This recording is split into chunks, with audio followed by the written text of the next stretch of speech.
누가복음 24장 13절에서 35절에 있는 말씀입니다. 바로 그날 그들 중 두 사람이 예루살렘에서 약 60스타디온 남짓 떨어져 있는 엠마오라는 마을로 가는 중이었습니다. 그들은 일어난 이 모든 일에 대해 서로 이야기하고 있었습니다. 그들이 이야기하며 토론하고 있는데 예수께서 가까이 가서 그들과 함께 걸어가셨습니다. 그러나 그들은 눈이 가려져서 예수를 알아보지 못했습니다. 그분께서 그들에게 물으셨습니다. 당신들이 걸어가면서 서로 주고받는 이 말이 무슨 이야기요? 그들은 슬픈 기색으로 가던 길을 멈추어 섰습니다. 그중 글로바라는 사람이 그분께 물었습니다. 예루살렘에 있으면서 최근 일어난 일을 혼자만 모르신단 말씀입니까? 그분이 물으셨습니다. 무슨 일이요? 그들이 대답하였습니다. 나사렛 예수에 관한 일입니다. 그분은 하나님과 모든 백성들 앞에서 행동과 말씀에 능력이 있는 예언자셨습니다. 그런데 우리 대제사장들과 지도자들이 그분을 넘겨주어 사형 선고를 받게 했고 십자가에 못 박았습니다. 그러나 우리는 이스라엘을 구속해 주실 분이 바로 그분이라고 바라고 있었습니다. 그뿐 아니라 그런 일이 있은 지 벌써 3일째 됐는데 우리 중 몇몇 여인들이 우리를 놀라게 했습니다. 그들이 아침 일찍 무덤에 갔다가 그분의 시신을 찾지 못하고 돌아와서 천사들의 환상을 보았다고 했습니다. 그리고 그 천사들이 예수께서 살아계신다고 말했다는 것입니다. 그래서 우리 동료 몇 사람이 무덤으로 가보았더니 그 여인들이 말한 대로 그분을 볼 수 없었다는 것입니다. 예수께서 그들에게 말씀하셨습니다. 어리석고 예언자들이 말한 모든 것을 마음에 더디게 믿는 사람들이여, 그리스도께서 마땅히 이런 고난을 겪고서 자기 영광에 들어가야 할 것이 아니냐. 그리고 예수께서는 모세와 모든 예언자들로부터 시작해 성경 전체에서 자기에 관해 언급된 것을 그들에게 자세히 설명해 주셨습니다. 그들이 가려던 엠마오 마을에 다다르자 예수께서는 더 가시려고 했습니다. 그러자 그들이 예수를 한사코 말렸습니다. 저녁이 다 됐으니 여기서 우리와 함께 계시지요. 날이 다 저물었습니다. 그래서 예수께서 그들과 함께 묵으려고 집에 들어가셨습니다. 예수께서 그들과 함께 상에 기대어 앉아 빵을 들고 감사 기도를 드린 후 떼어 그들에게 나누어 주셨습니다. 그제야 그들의 눈이 열려 예수를 알아보았습니다. 그러나 곧 예수께서 그들의 눈 앞에서 사라지셨습니다. 그들이 서로 물었습니다. 길에서 그분이 우리에게 말씀하시고 성경을 풀어주실 때 우리 마음이 뜨거워지지 않았느냐. 그들이 즉시 일어나 예루살렘으로 돌아갔습니다. 가서 보니 거기에는 11제자가 다른 사람들과 함께 모여 있었습니다. 이들이 말했습니다. 주께서 참으로 살아나셨고 시몬에게 나타나셨다. 그러자 그 두 사람도 길에서 있었던 일과 예수께서 빵을 떼어주실 때 그들이 그분을 알아본 일을 이야기해 주었습니다. 아멘. 제가 교회를 다니면서 이제 여러 그리스도인들과 이야기를 하고 말할 때에 굉장히 많이 듣는 단어 중 혹은 표현 중에 하나가 이겁니다. 내가 하나님의 어떤 실제를 경험하지 못한다는 그런 이야기를 하는 사람들을 굉장히 많이 듣습니다. 다른 표현으로 하면은 일상생활에서 내가 살아갈 때 하나님이 진짜로 살아계신지 잘 모르겠어요. 하나님이 진짜인지 잘 모르겠어요. 그런 표현을 하는 사람들을 종종 만나곤 합니다. 하나님이 있다는 것은 어렴풋이 내가 이해는 하고 내가 믿기는 하지만 하나님이 실제가 경험이 안 돼요. 내가 예수님이 있다는 것은 알겠는데 예수님이 실제로 내 삶에 어떤 영향을 끼치는지 잘 모르겠어요. 그렇게 이야기를 우리가 하는 사람들을 만나기도 하고 우리 스스로 그렇게 느낄 때가 분명히 있습니다. 그렇기 때문에 오늘 읽은 이 두 제자의 이야기, 예수님이 죽으시고 부활하신 뒤에 예루살렘에서 떠나서 이제 엠마오라는 자신들의 고향으로 돌아가는 이 두 제자의 이야기가 우리 모두에게 너무나도 필요한 이야기입니다. 왜냐하면 이 이야기가 우리 모두의 이야기이기 때문입니다. 오늘 읽은 이야기를 보면은 이 사람들이 엠마오라는 도시로 걸어가면서 예수님이 그 길 가운데 이렇게 같이 동행을 합니다. 그런데 여러 가지 이야기를 함에도 불구하고 이 사람들이 예수님을 알아보지 못합니다. 16절에 보면은 그렇게 나와 있습니다. 그들의 눈이 가려져서 예수를 알아보지 못했다라고 이야기를 합니다. 근데 이 오늘 말씀 이 이야기가 끝난 이후에 31절에 보면은 그들의 눈이 열려서 예수를 알아보았습니다 라고 이야기를 합니다. 그들의 가려져 있던 눈이 열리고 그리고 눈 앞에서조차 알아보지 못했던 예수님의 실제를 알아봅니다. 그리고 이것이 그들의 삶을 180도 바꾸고 그들의 이제 가던 길의 방향을 바꾸고 그리고 그들의 인생을 180도로 바뀌게 됩니다. 그래서 우리가 오늘 읽은 메시지는 그 메시지입니다. 예수님의 실제를 알아보지 못했던 이들이, 예수님을 보지 못했던 이들이 예수님을 보게 되는 이야기이고 그것이 우리에게 정말로 필요한 이야기입니다. 우리가 매일매일 예수님을 정말로 봐야 하기 때문입니다. 그래서 오늘 그 말씀의 제목은 눈이 가려진 믿음이라는 제목인데 우리가 첫 번째 오늘 말씀에서 생각해 보려고 하는 것은 이것입니다. 눈이 가려진 믿음. 우리가 예수님에 관해서 어떤 많은 지식이 있을 때에도 우리가 그분을 보지 못할 수가 있습니다. 오늘 두 제자들의 모습에서 배우는 것이 그것입니다. 우리가 예수님에 대해서 많이 이야기를 하고 예수님에 관한 지식이 많이 있을 때에도 우리가 정말로 눈앞에 계신 예수님을 보지 못할 때가 있다는 것입니다. 우리가 교회에 나가서 그리고 그리스도인들과 만나면서 예수님에 대해 이야기를 많이 하고 또 말씀에 대해 이야기를 많이 함에도 불구하고 그것이 우리가 예수님을 정말로 아는 것이 아닐 수 있다는 것입니다. 13절에 이렇게 이야기가 시작이 됩니다. 오늘 말씀을 보면은 바로 그날 이제 예수님이 부활하신 그날입니다. 그들 중 그 제자들 중에 두 사람이 예루살렘에서 약 60 스타디온 이제 오늘날 단위로 하면 11km 정도입니다. 남짓 떨어진 엠마오라는 마을로 가는 중이었습니다. 그리고 14절에 그들은 일어난 이 모든 일에 대해 서로 이야기하고 있었습니다. 그들이 이야기하며 토론하고 있는데 예수께서 가까이 가서 그들과 함께 걸어가셨습니다. 그래서 13절에서 15절을 보면은 이들이 이 길을 가면서 예수님에 대한 이야기를 하고 있었습니다. 지나가는 어떤 가벼운 그냥 이야기가 아니라 예수님이라는 사람이 있었네 그런 이야기가 아니라 예수님께서 일어났던 모든 일에 대해서 서로 이야기하고 있었습니다. 토론하고 깊은 나눔을 하고 깊은 이야기를 하고 있었습니다.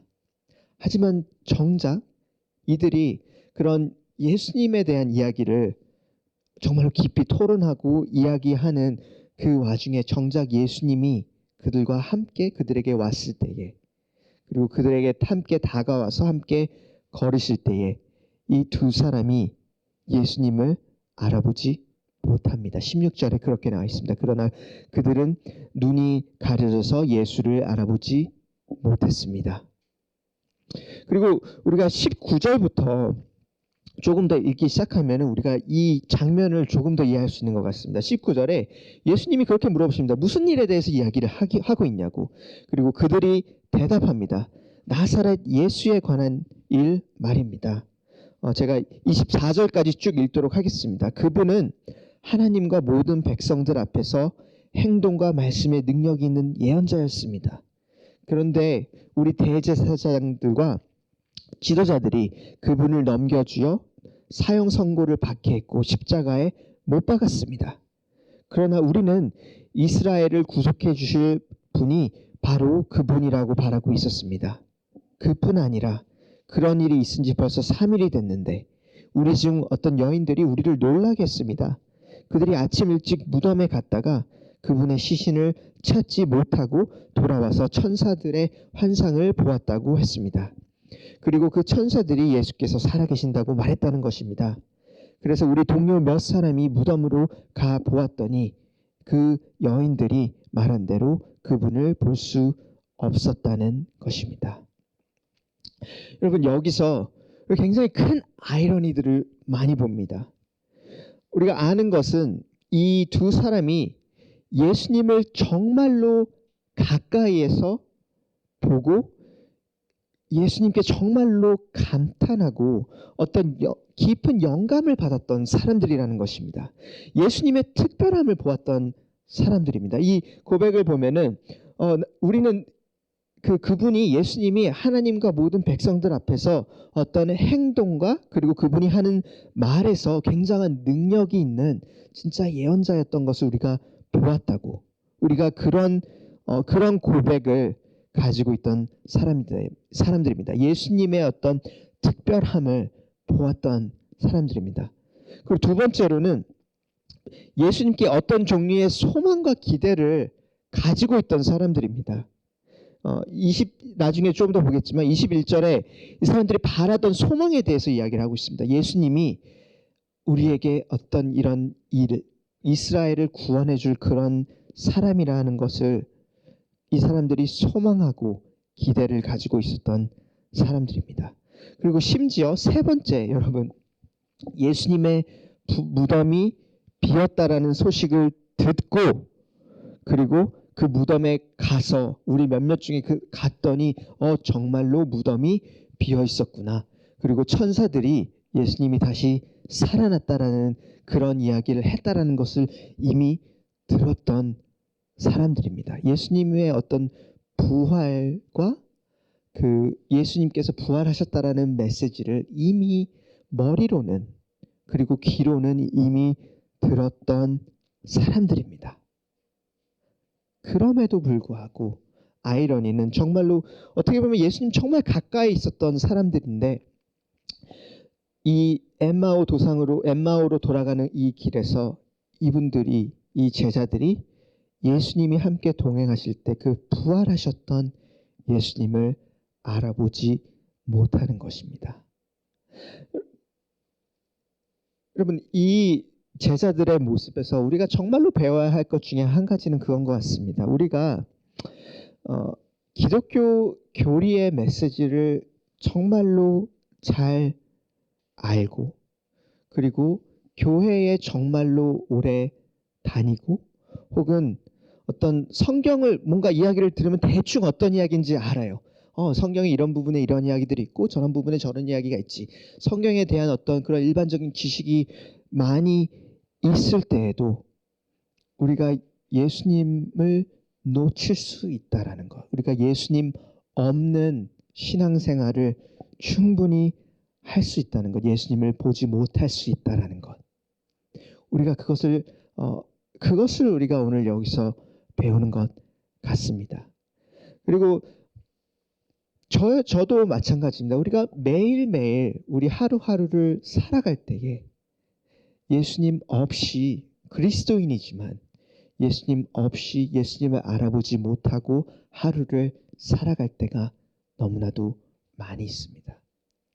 근데 그분께서, 예수님께서 여러분에게 원하시는 삶, 예수님께서 이 제자들에게 원하셨던 것들, 그리고 여러분에게 원하시는 것은 그런 삶이 아니라 정말로 우리의 눈이 띄어지고 매일매일 그 살아계신 예수님을 마주하고 그분을 보고 그리고 그분 때문에 우리의 마음이 변화되는 삶, 그것을 여러분에게 주시길 원하시고 그것이 예수님께서 모든 제자들에게 주시기 원하는 삶입니다. 그분을 보는 눈이 가려져 있는 삶이 아니라 그분을 정말로 보고 그분의 실제가 우리 삶 가운데 계속해서 경험되어지는 그 삶입니다. 그래서 그것을 위해서 여러분 어떻게 하면 우리가 정말로 예수님의 실체를 경험할 수 있습니까? 굉장히 어려운 질문이지만 굉장히 중요한 질문인 것 같습니다. 우리가 어떻게 예수님을 정말로 바라보고 예수님과 함께 동행하는 삶을 살 수 있는지, 우리가 일상 가운데 매일매일의 삶 가운데에 예수님을 마주하고 그분을 보기 위해서 필요한 것이 정말로 무엇인지, 오늘 그 나머지 말씀에서 적어도 그 두 가지 우리가 할 수 있는 어떤 준비와 방법들이 있는 것 같습니다. 그래서 그 두 가지에 대해서 우리가 함께 볼 텐데 특별한 것이 아닙니다. 여러분, 특별한 것이 아니고 굉장히 평범한 것이지만 우리가 정말로 매일매일 예수님을 보기 위해서 우리가 할 수 있는 준비들입니다. 첫 번째 준비는 이것입니다. 여러분, 나의 마음 안에 있는 기대와 또 나의 실망을 여러분 마주하는 것입니다. 그 내 마음 안에 정말로 가지고 있는 기대와 실망이 무엇인지를 굉장히 민감히 정말로 살펴보는 것입니다. 우리가 15절에 보면은 아까 말했던 것처럼 이들이 이제 이야기를 하고 토론하며 가는데 예수님께서 가서 이들에게 질문을 하십니다. 여러분, 이 모든 이야기에서 여러분 한 가지 기억하셔야 될 게, 예수님이 그냥 나타나셔서 내가 여기 이제 있다라고 말씀하신 게 아니라 함께 그 길을 가시면서 예수님이 이 제자들에게 질문을 하십니다. 그리고 질문을 하실 때가 너희가 어떤 이야기를 하고 있는 건지 질문을 하시는데, 그 질문을 할 때 이 사람들의 반응을 한번 잘 보십시오. 이 두 사람이 슬픈 기색으로 가던 길을 멈추어 섰습니다라고 말합니다. 이 둘의 마음에 아까 말했던 것처럼 예수님에 대해서 잘 알고 있었고, 그리고 예수님의 어떤 그 무덤이 비었다라는 것, 부활이라는 어떤 예수님의 부활에 대한 메시지를 분명히 귀로 들었음에도 불구하고 이 둘의 마음 가장 깊숙이 있는 것이 어떤 종류의 어떤 기쁨과 그런 것이 아니라 깊은 슬픔과 실망이 그 마음 안에 있습니다. 그리고 이 깊은 슬픔과 실망이 우리가 더 읽다 보면은 어떤 자기들이 가지고 있던 기대와 관련이 있는 것을 우리가 알고 있습니다. 특별히 여기 글로바라는 두 사람 중에 한 사람의 이름이 글로바였는데, 이제 글로바가 계속 이야기를 하면서 글로바가 가지고 있던 이 깊은 실망이 자기가 가지고 있던 기대가 실현되지 않는 데서 오는 깊은 실망이었습니다. 20절 21절에 이렇게 이야기합니다. 글로바가 그런데 이 예수라는 사람이 정말 대단한 사람이었는데 우리 대제사장들과 지도자들이 그분을 넘겨주어 사형 선고를 받게 했고 십자가에 못 박았습니다. 그러나 21절, 그러나 우리는 이스라엘을 구속해 주실 분이 바로 그분이라고 바라고 있었습니다. 자기가 바라던 것에 대한 이야기를 글로바가 하기 시작합니다. 글로바가 이렇게 이야기하는데, 예수님이 이스라엘을 구속해 줄 바로 그 메시아, 그 사람이라고 내가 그것을 소망하고 바라고 있었는데 이제는 그분이 죽었고 이제 나의 기대했던 것도 이루어지지 않고 나의 소망도 끝났다. 내가 원하던 기대가, 그리고 내가 예수님께 가지고 있던 그 기대와 소망이 이제는 그분이 죽었기 때문에 더 이상 거기 있지 않고 끝났다. 자기가 바라고 있던 소망과 기대가 무너지는 거기서 오는 깊은 슬픔과 실망이 있습니다. 여러분, 여기서 제가 구속이라는 단어를 조금 더 설명을 하면 좋을 것 같습니다. 왜냐하면 구속이 우리가 평소에 잘 사용하지 않는 단어이기 때문에. 근데 여기서 이 사람이 우리는 예수님의 이스라엘을 구속해 주실 분이라고 바라고 있었다라고 이야기를 하기 때문에, 구속이라는 이 단어는 우리가 왜 평소에 잘 쓰지 않는 단어이냐면은 노예제도와 사실 깊은 관련이 있는 단어이기 때문입니다. 구속이라는 단어가 특별히 이 단어의 의미가 무언가를 값을 치루어 사다라는 뜻입니다. 특별히 이 시대에 이 단어가 사용되는 그 의미는 어떤 노예가 있어요. 누군가에게 속한 노예가 있을 때 이 노예를 자유롭게 하려고 할 때에 그 노예의 값을 누군가 대신 지불해서 주인에게 지불하고 그렇게 함으로 이 노예를 자유인으로 만드는 것, 자유케 하는 것. 그 단어를 표현할 때 구속이라는 그 행위를 표현할 때 구속이라는 단어를 사용합니다. 그래서 구속이라는 단어를 사용할 때 값을 지불해서 누군가를 자유케 하는 것, 어떤 특별히 노예로 있는 사람들, 누군가에게 이렇게 압제되어 있는 사람들, 이렇게 붙잡혀 있는 사람들을 값을 치루어서 해방시키거나 자유롭게 하는 것.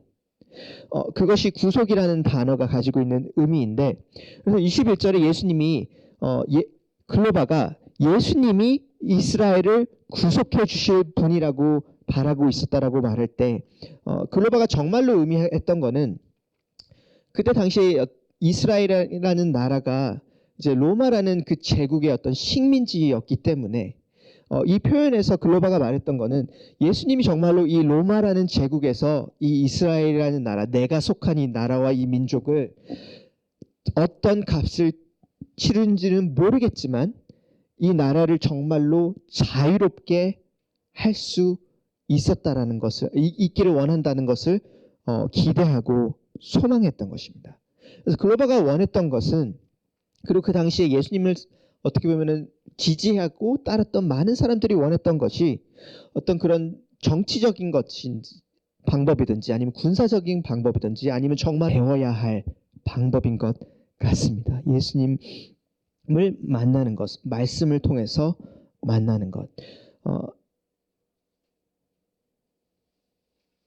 우리가 두 가지 이 말씀을 읽는 거에 대해서 두 가지만 제가 조금 더 이야기를 하고 싶은데, 여기 보면은 한 가지는 성경 전체라는 표현이 나옵니다. 예수님께서 성경 전체를 통해서 자신에 대해서 설명을 하셨다라는 이야기를 합니다. 그래서 우리가 한 가지 배우는 것은, 우리가 예수님을 정말로 마주할 때에 어떤 성경의 한 부분 혹은 한 구절을 우리가 읽는 것이 아니라 성경 전체의 이야기, 하나님께서 그분의 백성들을 구속하시기 위해서, 자유케 하기 위해서 하시는 그 역사 전체에 있는 이야기를 우리가 조금씩 알아가는 것이 너무나도 중요하다라는 것, 그것이 우리가 한 가지 배우는 것 같습니다. 그리고 두 번째는, 더 중요한 것은 이 성경의 모든 초점이 예수님을 향하고 있다는 이야기라는 것을 우리가 기억하는 것. 자기에 관해 언급된 것이라고 이야기를 합니다. 이것이 우리가 언제나 성경을 바라보고 마주하는 방식입니다.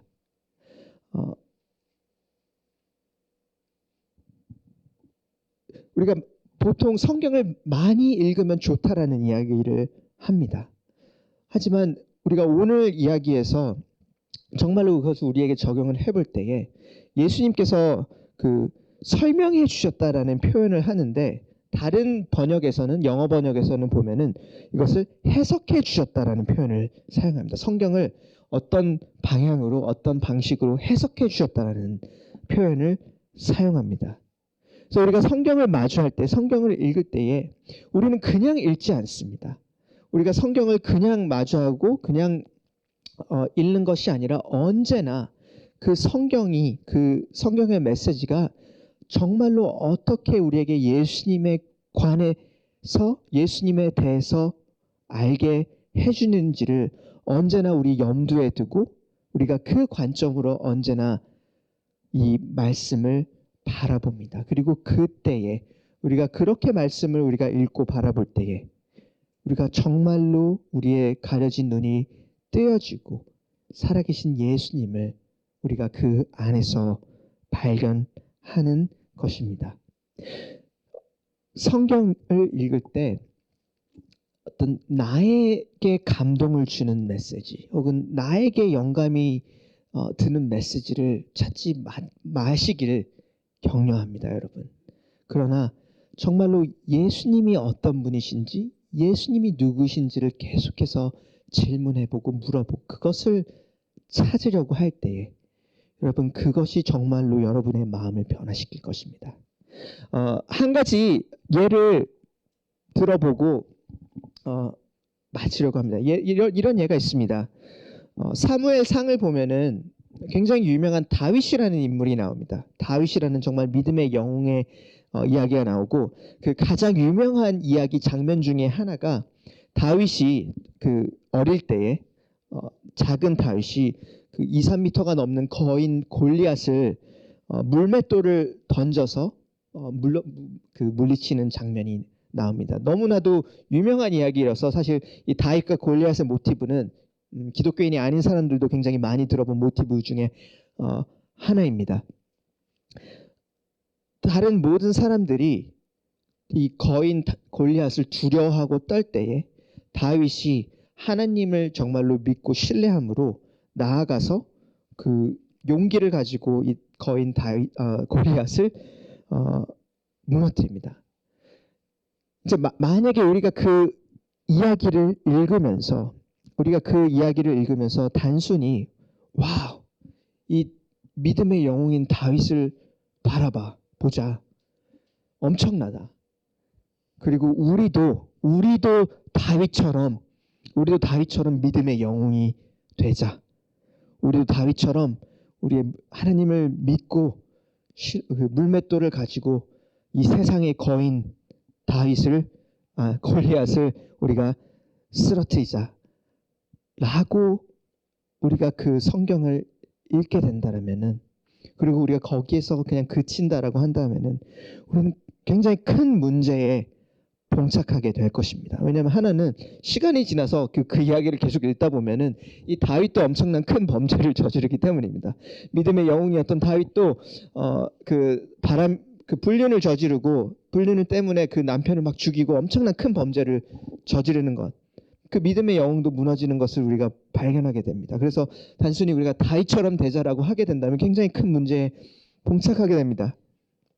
그리고 또 다른 한 가지 문제는 우리가 그렇게 우리의 영감이 되고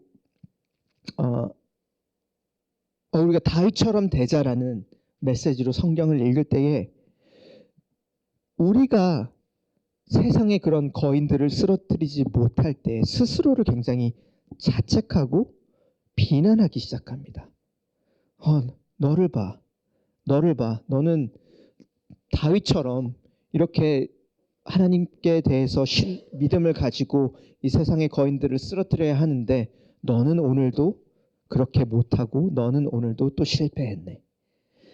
우리가 다윗처럼 되자 혹은 이런 믿음의 영웅처럼 되자라는 그런 메시지로 성경을 읽고 스스로에게 적용할 때에 우리가 그것들을 하지 못하는 우리의 모습, 우리의 실패의 모습을 바라볼 때 결국은 그 끝에 스스로를 자책하고 스스로를 정죄하고 스스로를 비판하는 그런 모습으로 남을 때가 너무나도 많이 있기 때문입니다.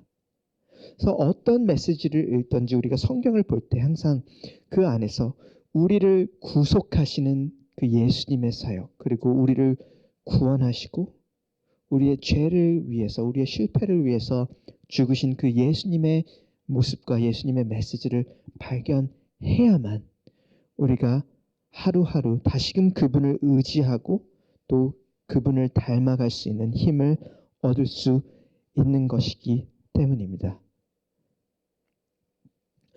성경에 많은 영웅들이 나오지만 그 모든 영웅들은 완벽한 영웅들이 한 명도 없습니다. 그러나 그 믿음의 영웅들이 결국은 지적하는 것 혹은 바라보게 하는 것은 정말로 완전하신 우리 믿음의 영웅이신 예수님입니다. 성경에 많은 선지자들의 이야기가 있습니다. 많은 선지자들이 있지만 결국은 그 모든 선지자들의 메시지가 바라보게 하는 것은 선지자 위에 모든 진짜 선지자 예수님을 바라보게 합니다. 성경에 많은 왕의 이야기들이 있습니다. 좋은 왕들도 나오고 굉장히 실패하는 왕들의 이야기도 나옵니다. 그러나 우리가 그 모든 왕들의 이야기를 읽을 때에 결국은 그것이 우리를 바라보게 하는 것은 우리의 진짜 왕 예수님이신 우리의 진짜 왕 예수님을 바라보게 합니다. 그래서 이것이 우리가 성경을 바라보고 성경을 읽는 방식입니다. 예수님을 우리가 언제나 발견하고 그 성경의 그 전체 이야기에서 이것이 어떻게 우리를 예수님에 관한 이야기로 이끌어가는지를 항상 질문하고 생각하고 그렇게 함으로 예수님을 우리가 바라봅니다. 가스베시티교 여러분, 예수님께서 우리에게 정말로 주시기 원하는 삶은 우리의 눈이 가려져서 하루하루를 걸어가는 예수님을 보지 못해서 깊은 슬픔과 실망 가운데 걸어가는 삶이 아니라 우리의 눈이 정말로 띄어져서 매일매일 그분을 보고 그리고 그분께서 우리에게 주시는 사랑과 그리고 용납과 그분께서 우리에게 주시는 평안을 계속해서 보고 예수님과 함께 교제하면서 걸어가는 삶입니다. 그래서 매 순간 매일매일 일상 가운데 우리의 일상 가운데에 우리가 말씀을 피고 그리고 그 말씀을 보고 읽고 묵상하고 또 기도할 때에 그 가운데 우리 내면에서 정말로 일어나는 일은 예수님께서 우리의 일상 가운데 오셔서 우리에게 질문하시고 또 우리를 가르치시고 우리에게 그분의 말씀을 먹이시는 일입니다. 오늘 말씀을 보면은 마지막에 굉장히 신기합니다. 이 사람들의 눈이 띄어지는 그 순간을 한번 잘 보십시오. 이 사람들의 눈이 띄어지는 그 순간이 예수님께서